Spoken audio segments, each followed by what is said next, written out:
तो dear students, आज हम पढ़ेंगे एरोमेटिसिटी के बारे में, जो कि हम पहले भी कर चुके हैं। थोड़ा बहुत एरोमेटिक कंपाउंड के बारे में काफ़ी कुछ जान चुके हैं, है ना।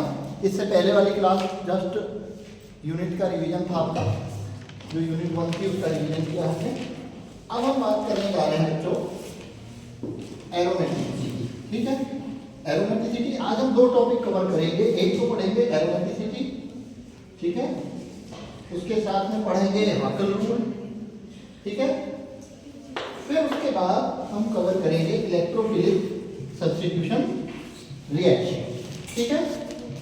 ये तीन चीजें हम आज देखेंगे। अच्छी बड़ी मेहनत बड़ी लगाए हैं, शायद जिस दिन मैंने लिखा था उस दिन के बाद कुछ नहीं लिखा गया है।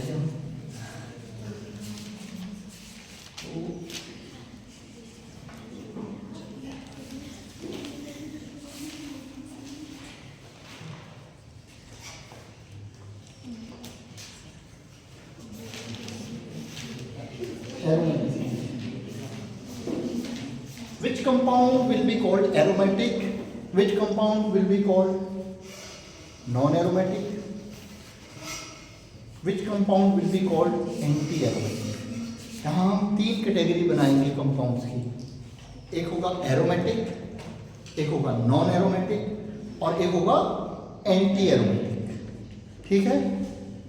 तो इनमें से कोई कंपाउंड कब एरोमेटिक होगा, कब नॉन एरोमेटिक होगा, कब एंटी। शायद ये वर्ड आप लोगों ने एंटी वाला पहले नहीं जाना होगा, एंटी एरोमेटिक, ठीक है। तो एरोमेटिक होने के लिए कंडीशंस क्या क्या हैं, इसकी बात पहले करते हैं। What are conditions for a compound to become aromatic? पहली condition, compound must be cyclic and conjugated. पहली जो शर्त है, कंपाउंड जो होना चाहिए वो कैसा होना चाहिए? साइक्लिक होना चाहिए और कंजुगेटेड होना चाहिए, ठीक है। पहली शर्त, the compound must be cyclic and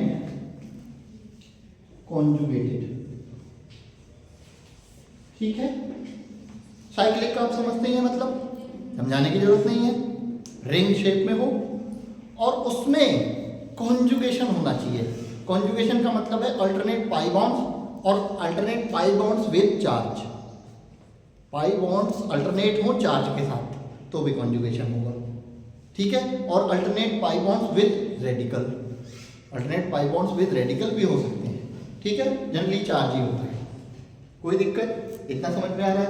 अब हम बात करें अगली कंडीशन क्या है। कोई भी कंपाउंड अगर साइक्लिक और कॉन्जुगेटेड हो तो क्या वो एरोमेटिक ही होगा? जरूरी नहीं है, ठीक है। साइक्लिक और कॉन्जुगेटेड हो तो जरूरी नहीं है वो एरोमेटिक हो ही हो। उसके साथ और भी कुछ देखना होता है। और क्या देखना होता है हमें? The cyclic ring must be planar. The cyclic ring must be planar. Ring क्या होनी चाहिए? प्लेनर होनी चाहिए। प्लेनर का मतलब क्या है? आपके जो कार्बन है, हम किन कंपाउंड्स की बात करें? एरोमेटिक कौन होंगे? ऑर्गेनिक कंपाउंड में कार्बन होगा मोस्टली। कार्बन की प्लेनर ज्योमेट्री तब होती है जब वो sp2 हाइब्रिड होता है। sp3 हो गया तो प्लेनर नहीं होता, वो कैसा होता है? Tetrahedral. And tetrahedral is not planar, sp2 is planar. Trigonal planar लिखते हैं ना। तो प्लेनर तब संभव है जब आपका जो साइक्लिक रिंग है उसके सारे एटम कैसे हाइब्रिडाइजेशन वाले हों?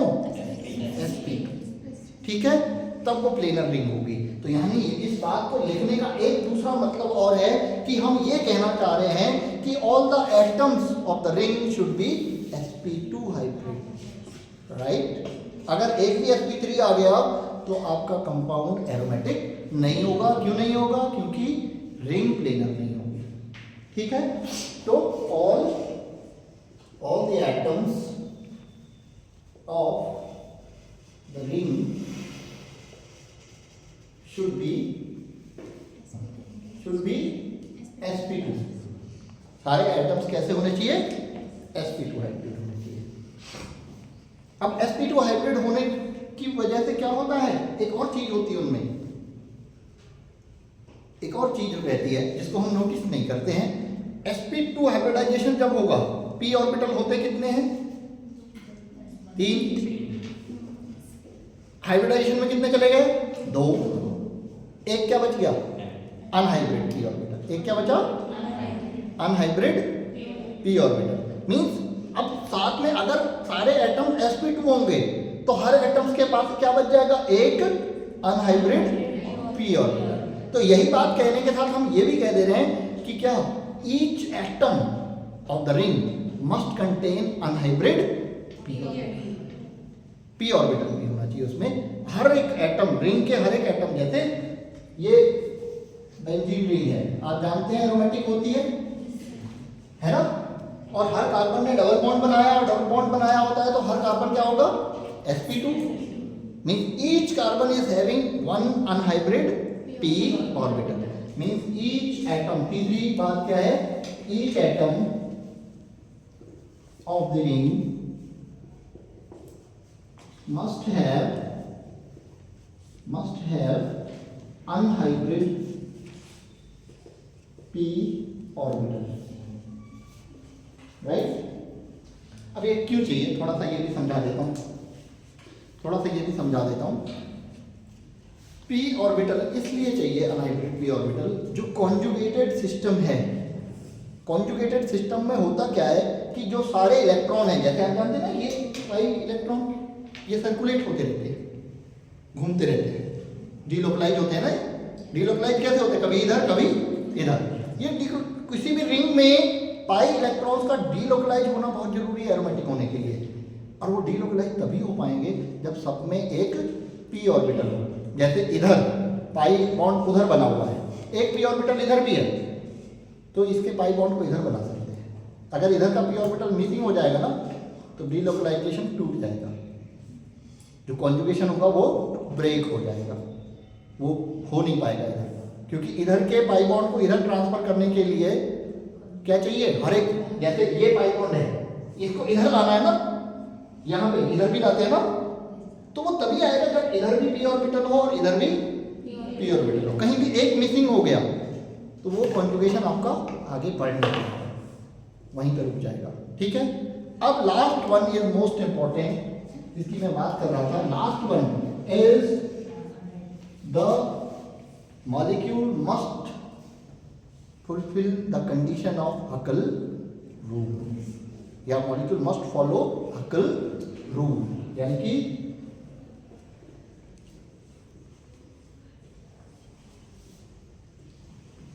हकल रूल को फॉलो करना चाहिए मॉलिक्यूल में। हकल रूल आपको पता तो होगा ही, आप लोगों को पता होगा शायद, आप में से कुछ को तो पता होगा, नहीं पता है व्हाट इज हकल रूल, नहीं पता होगा आपने, तो कोई बड़ी बात नहीं है। ठीक है। हकल रूल क्या है? अगर किसी मॉलिक्यूल में 4n+2 पाई इलेक्ट्रॉन्स हैं तो हम उसको कहते हैं कि ये हकल रूल फॉलो कर रहा है। और अगर 4n+2 पाई इलेक्ट्रॉन नहीं है तो वो हकल रूल फॉलो नहीं कर रहा है। अगर वो हकल रूल फॉलो कर रहा है तो वो एरोमेटिक होगा, और हकल रूल फॉलो नहीं कर रहा है तो दो में से एक हो सकता है। मैंने 3 कैटेगरी बताई ना, एक तो बताई एरोमेटिक। एरोमेटिक होने के लिए ये सब चाहिए, एरोमेटिक होने के लिए ये सब चाहिए। और यहाँ तक आने में 2 चीजें हो सकती हैं। आप ऊपर से चेक करते गए, सब हो गया, हकल रूल पे आ गए। हकल रूल में 2 चीजें हो सकती हैं। हकल रूल को फॉलो कर सकता है यस, और फॉलो नहीं कर सकता है नो। अगर यस है तो एरोमेटिक, हकल रूल फॉलो करता है तो एरोमेटिक, फॉलो नहीं करता तो एरोमेटिक, फॉलो नहीं करता है तो एंटी एरोमेटिक। फॉलो नहीं करता है तो क्या होगा? Anti aromatic. एरोमेटिक नहीं भी कह सकते इसको, जनरली एरोमेटिक नहीं है, लेकिन कैटेगरी वाइज देखें तो ये अगर हकल रूल फॉलो सारी शर्तें पूरी करता है, हकल रूल फॉलो करता है तो एरोमेटिक, और अगर नहीं करता है तो क्या होगा? एंटी यानी कि यहीं पे मैं लिख देता हूं ये चीज यस यानी कि एरोमेटिक, नो यानी कि एंटी एरोमेटिक। सबके एग्जांपल हम देखेंगे अभी एक एक करके, ठीक है। अब देखिए इसको समझ लेते हैं कि अगर हम देखने चले मॉलिक्यूल को और मॉलिक्यूल पहले पॉइंट पे ही फंस गया, पहले पॉइंट पे अटक गया, मतलब वो साइक्लिक तो था लेकिन कंजुगेटेड नहीं था, ऊपर ही रुक गए, तब उस मॉलिक्यूल को क्या कहेंगे? Non aromatic. जो तीसरी कैटेगरी बताई थी ना, नॉन एरोमेटिक, यानी कि ऊपर कहीं भी अटक गया। अगर साइक्लिक कंजुगेटेड वगैरह रहा, कहीं ना कहीं रुक जाएगा वो, कोई दिक्कत, सारे sp2 नहीं हुए, कोई एक कार्बन sp3 आ गया रिंग में, तो वो क्या हो जाएगा? Non aromatic. यानी कि आप तीनों कैटेगरी में डिवाइड कर सकते हैं। तीसरा क्या है? Non aromatic. और नॉन एरोमेटिक वही होंगे जो इनमें से कोई भी शर्त फॉलो नहीं करते होंगे।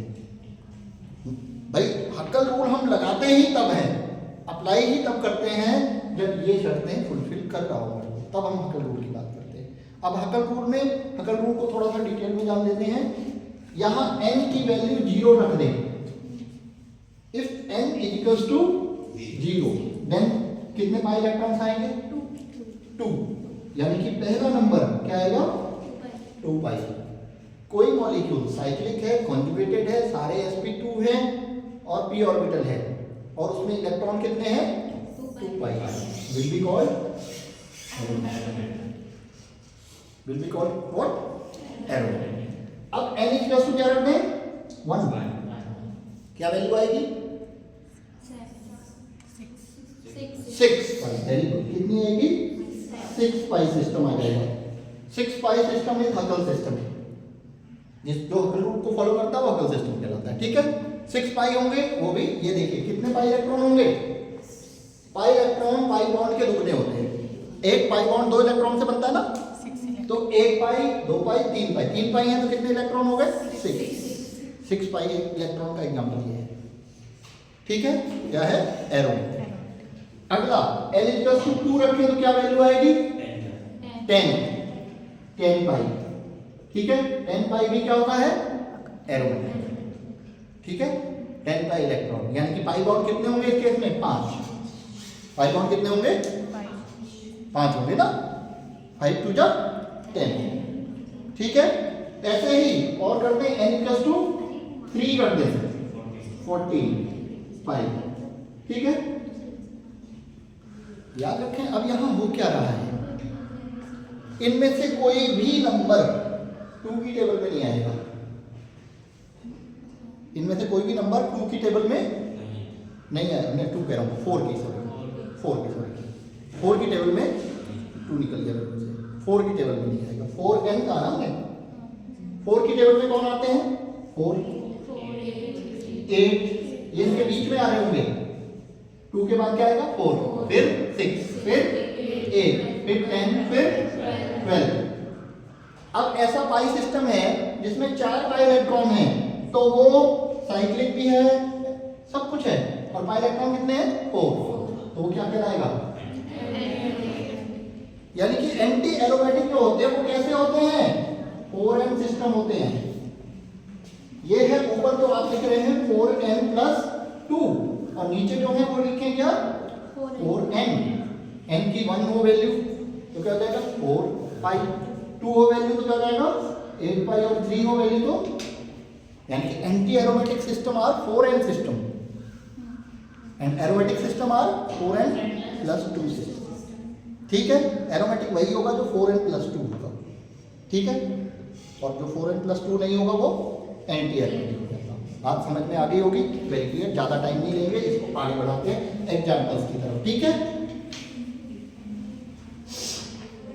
पहले सरल से चलते हैं, ठीक है, आसान से।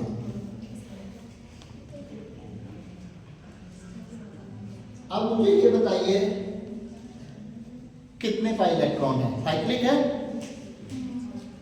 प्लेनर है नहीं है, ये कैसे पता लगाएंगे? ये पता लगाएंगे हाइब्रिडाइजेशन से। सारे क्या चाहिए?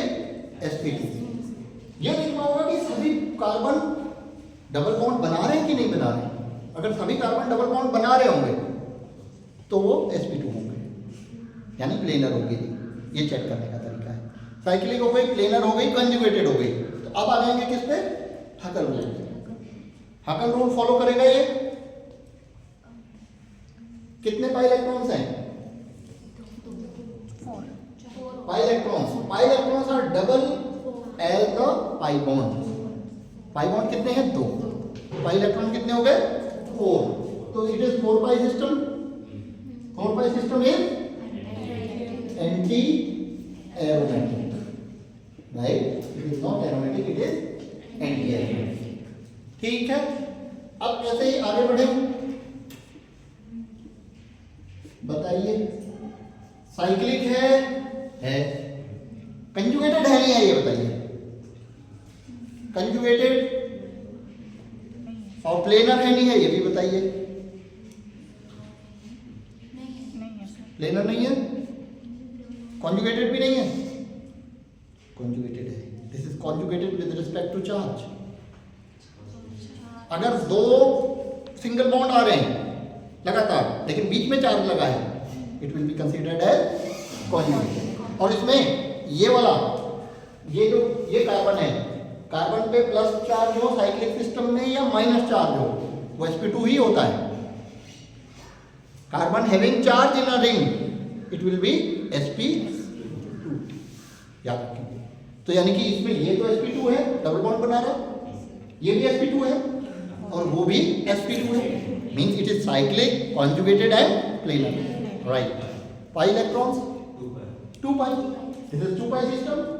2 पाई सिस्टम दिस इज एरोमेटिक।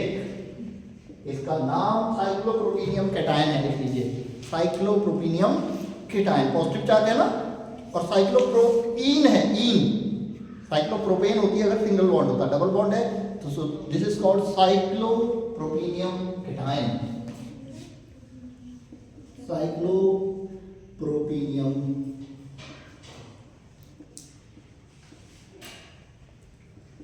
अगर कहा जाए तो सबसे कम कार्बन वाला एरोमेटिक कंपाउंड कौन सा है? तो यही है। इससे कम कार्बन में एरोमेटिक कंपाउंड पॉसिबल नहीं। ठीक है, इससे और कम कर देंगे तो साइक्लिक रिंग ही नहीं बन पाएगी। ठीक है, now this is cyclopropenium anion. Cyclopropenium anion. अब हमने प्लस की जगह क्या कर दिया? माइनस कर दिया। साइक्लोप्रोपीनियम एनायन, राइट? ठीक है, एरोमेटिक होगा या नहीं होगा? साइक्लिक है, प्लेनर है, कंजुगेटेड भी है। अब पाई रह गया। पाई कितने होंगे? पाई इलेक्ट्रॉन कितने हैं? 2 पाई हैं? गलत, 4 पाई है। नेगेटिव चार्ज का मतलब भी 2 पाई इलेक्ट्रॉन होता है, याद रखिए। पॉजिटिव चार्ज का मतलब 0 पाई इलेक्ट्रॉन। ठीक है, whenever there will be negative charge, मैं बताना चाह रहा हूं हर एक एग्जांपल से, negative is equals to 2 pi. एक पाई बॉन्ड का मतलब 2 इलेक्ट्रॉन तो है, लेकिन कहीं नेगेटिव है तो उसको 2 पाई इलेक्ट्रॉन गिनेंगे। ठीक है, तो टोटल पाई इलेक्ट्रॉन कितने हुए? 2 तो ये हो गए, 2 ये हो गए, कितने? 4। कहीं भी माइनस चार्ज होगा तो it will be counted as 2 pi electron. लिख लीजिए कहीं।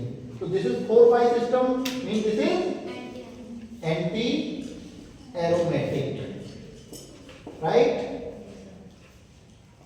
शॉर्ट आउट, कोई दिक्कत नहीं। अब आ जाते हैं आगे। This is cyclopentyl dienyl in cation. Cyclopentene diene, cyclopentene dienyl anion. Cyclopentene और 2 डबल बॉन्ड है तो डाइइन कह दिया। ठीक है, कैटायन साइक्लोपेंट डाइइनाइल एनायन लिख देता हूं। चलो,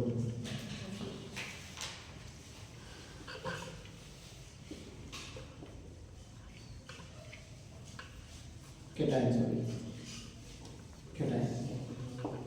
अब साइक्लिक है, कंजुगेटेड है। साइक्लिक भी है, कंजुगेटेड भी है, प्लेनर भी है, क्योंकि हर एक कार्बन पे डबल बॉन्ड है।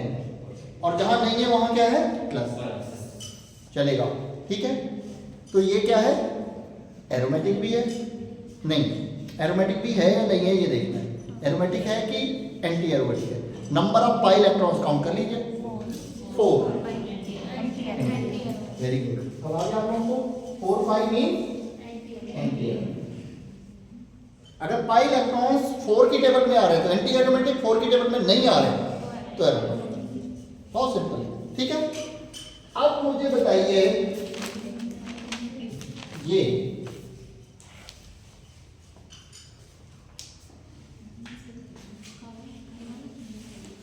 क्या है, ये साइक्लोपेंटेन डाइईन है, साइक्लोपेंटेन डाइईन।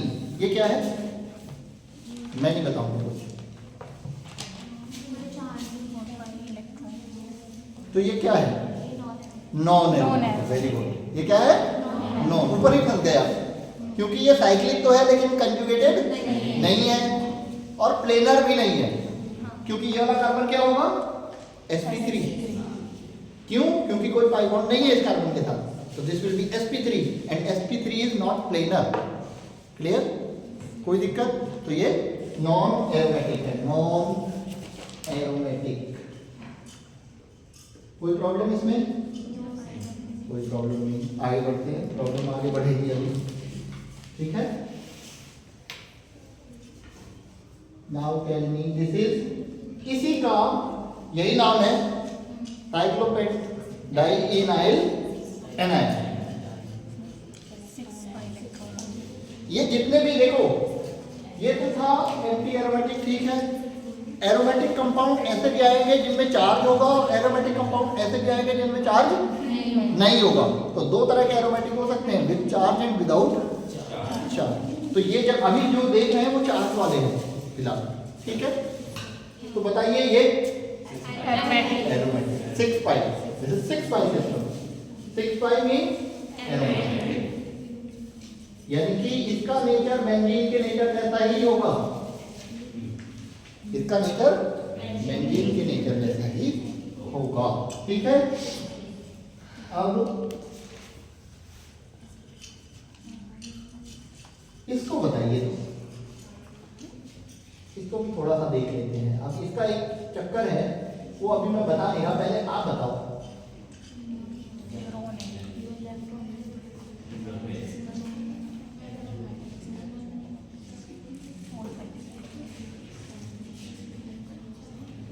अगर मैं यहाँ ये बता दूं, थोड़ी सी हेल्प कर देता हूँ आपकी, ये बता दूं कि this oxygen is sp2, this oxygen is sp2। ठीक है, अब बताइए, क्योंकि 6 पाई हो जाएगा ये, जैसे ये sp2 होगा ना, एक लोन ऑक्सीजन है, 2 लोन पेयर। मैंने आपको समझाने के लिए एक काम किया है, क्या, एक लोन पेयर बनाया है, दूसरा नहीं बनाया है। दूसरा लोन पेयर कहाँ चला गया, कॉन्जुगेशन। ठीक है, वो पाई इलेक्ट्रॉन के साथ कंजुगेट होने में जाता है, इसलिए ये भी क्या रहता है, एरोमेटिक रहता है। ठीक है, इसी में ये भी आ जाएगा। ये हेटेरोसाइक्लिक कंपाउंड्स हैं, इनकी कैटेगरी थोड़ी सी अलग होती है, लेकिन ये भी एरोमेटिक रहते हैं, ध्यान रखिएगा। इसमें नाइट्रोजन से कभी भी लोन पेयर नहीं बनाया जाएगा। क्यों नहीं बनाया जाएगा, it is delocalised in pi system, pi system में डीलोकलाइज होगा, तो 6 पाई सिस्टम है ये भी। ठीक है, तो अनयूजुअल कंपाउंड्स बता रहा हूं जो एरोमेटिक हैं। ठीक है, आगे बात करें, इस कंपाउंड का नाम पता है किसी को, furan. Furan, very good. This is pyrone. ये क्या है, पायरॉन है, ये फ्यूरॉन। ठीक है, आगे बढ़ते हैं।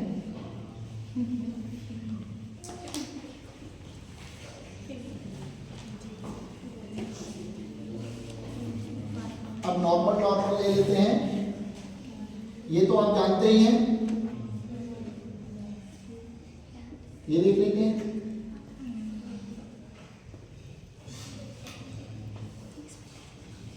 बहुत सिंपल है, cyclic, conjugated, planar, everything and 10 पाई क्या है, एरोमेटिक। ठीक है, क्या है, एरोमेटिक, कोई दिक्कत नहीं। अब हम बात करते हैं एक और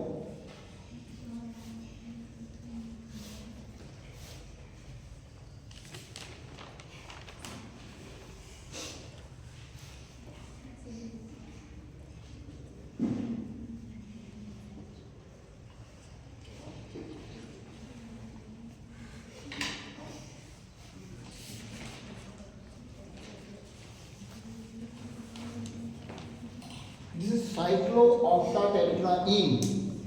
Cyclooctatetraene. Tell me, will it be aromatic or not? Anti-aromatic. क्या होगा? Anti-aromatic. ठीक है, ऐसे ही एक और बनाते हैं.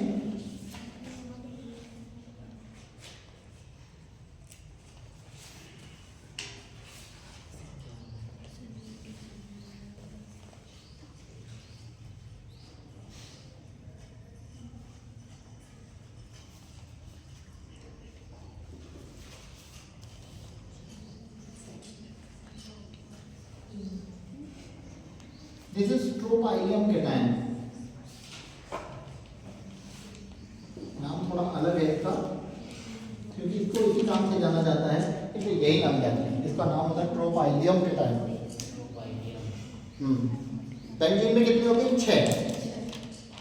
तो इसमें कितने हैं? 7. कितने हैं?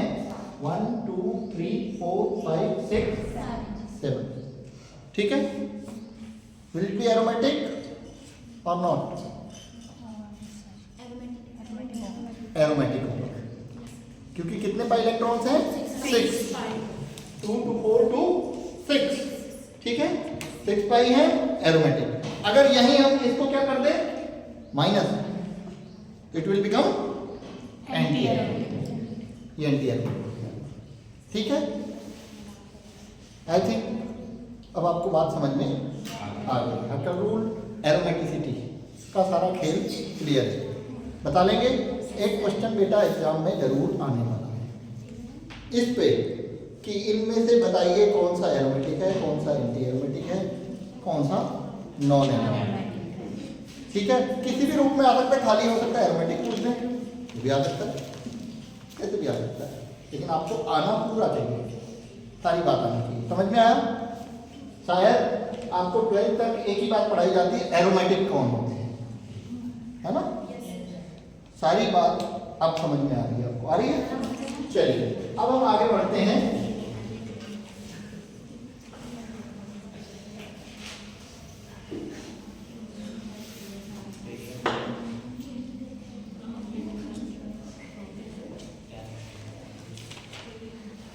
मैं पहले थोड़ा सा बता भी चुका हूं आप लोगों को. aromatic electrophilic substitution, mechanism of aromatic electrophilic substitution reactions and their energy profile. तो देखें, aromatic electrophilic substitution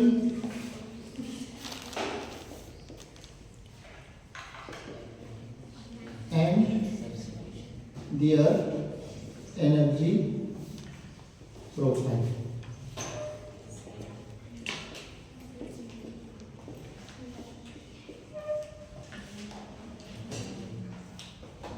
इसका हमने पढ़ना है अभी जनरल मैकेनिक्स. जनरल मैकेनिक्स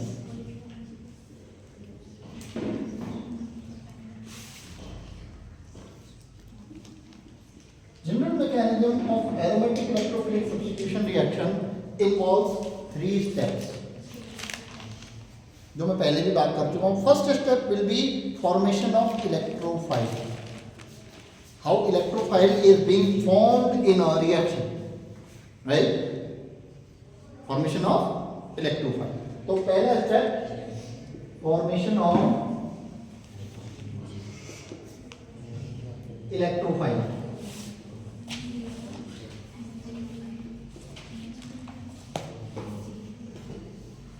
दूसरा स्टेप जो होगा बेटा, formation of pi and sigma complex.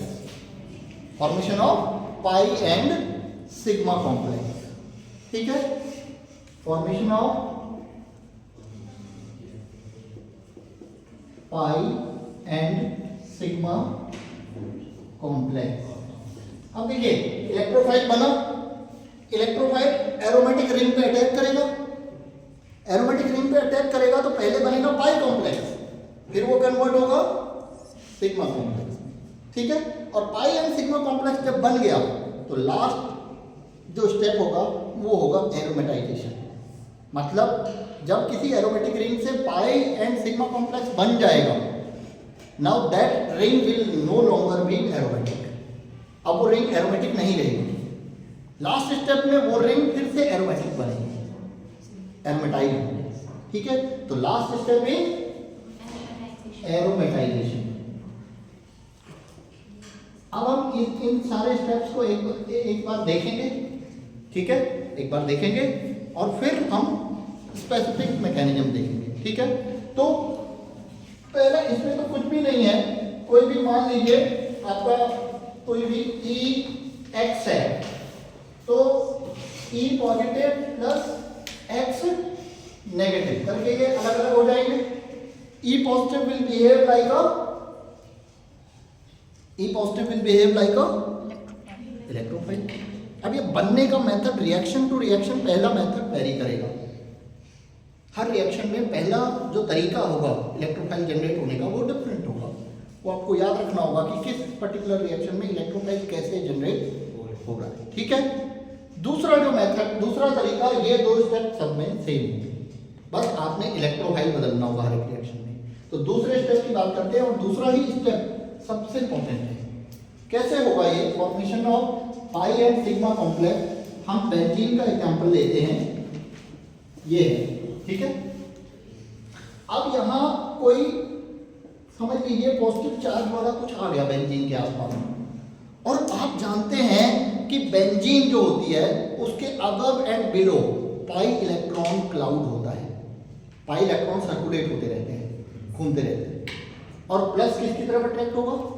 Electron की तरफ, ठीक है। तो ये जो प्लस पॉजिटिव चार्ज इलेक्ट्रोफाइल है ये अपने आप को चिपका लेगा ऊपर और नीचे के पाई इलेक्ट्रॉन के साथ, वो उसकी तरफ अट्रैक्ट होगा, तो यानी कि वो आपके सबस्ट्रेट के पास चला जाएगा, अटैच हो जाएगा एक तरह से उन पाई इलेक्ट्रॉन्स के साथ। कहाँ पे जुड़ा है ये स्पेसिफाई अभी नहीं होगा, तो जो इस तरह से बना रहता है उसको बोलते हैं पाई कॉम्प्लेक्स। यानी कि पहले इलेक्ट्रोफाइल आपके सबस्ट्रेट के क्लोज आता है, उसके पाई इलेक्ट्रॉन के साथ अटैच होता है, ठीक है। और किस जगह पे जुड़ रहा है ये स्पेसिफाई नहीं हो रहा है, ठीक है। तो ये बनता है पाई कॉम्प्लेक्स, यानी कि ये बेंजीन रिंग आई, इसके पाई इलेक्ट्रॉन्स के साथ कौन अटैच हो गया? इलेक्ट्रोफाइल, ठीक है। This is pi complex.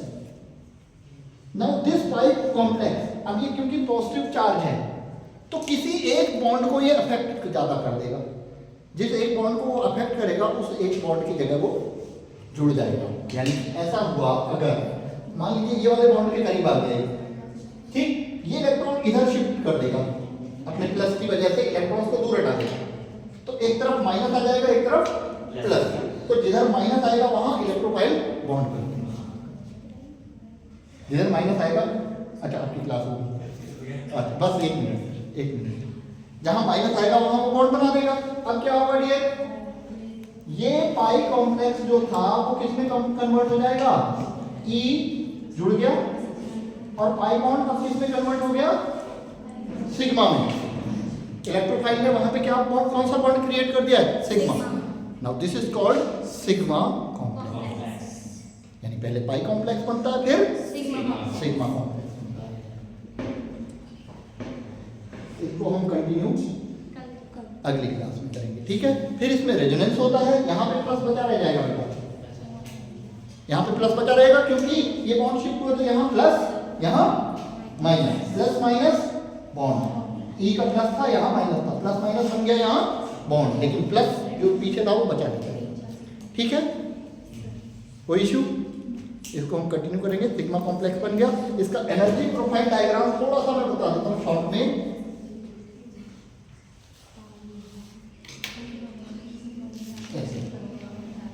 किसी भी रिएक्शन का एनर्जी प्रोफाइल डायग्राम लगभग ऐसा ही होता है, लेकिन एरोमेटिक इलेक्ट्रोफिलिक सब्स्टिट्यूशन में थोड़ा सा फर्क है। रिएक्शन ऐसे जाती है ऊपर नीचे, लेकिन इसमें ऊपर नीचे ऐसे होता है। क्या होता है, ये जो जगह दिखा रहा है ये फॉर्मेशन ऑफ पाई कॉम्प्लेक्स है। जब इलेक्ट्रोफाइल और बेंजीन रिंग क्लोज आते हैं तो एनर्जी बढ़ती है, पीक पे जाती है, पाई कॉम्प्लेक्स बनता है, हाईएस्ट हो जाती है। पाई कॉम्प्लेक्स या सिग्मा कॉम्प्लेक्स में बदलते ही थोड़ी लो होती है। तो जहां ये गहराई दिख रही है, this is formation of sigma complex. लेकिन अब भी ये अनस्टेबल है क्योंकि इसकी एनर्जी क्या है, पहले से ज्यादा है। फिर ये सिग्मा कॉम्प्लेक्स एरोमेटाइज होके प्रोडक्ट में कन्वर्ट होता है। तो दिस इज रिएक्टेंट, ठीक है, this is intermediate and this is product. और इधर हम प्लॉट कर रहे थे एनर्जी और इधर रिएक्शन, ठीक है। तो इधर रिएक्शन, इधर एनर्जी, ऐसे करके ये चलता है एनर्जी प्रोफाइल डायग्राम, ठीक है। कल कंटिन्यू करते हैं। Thank you very much. Attendance दे दो बेटा।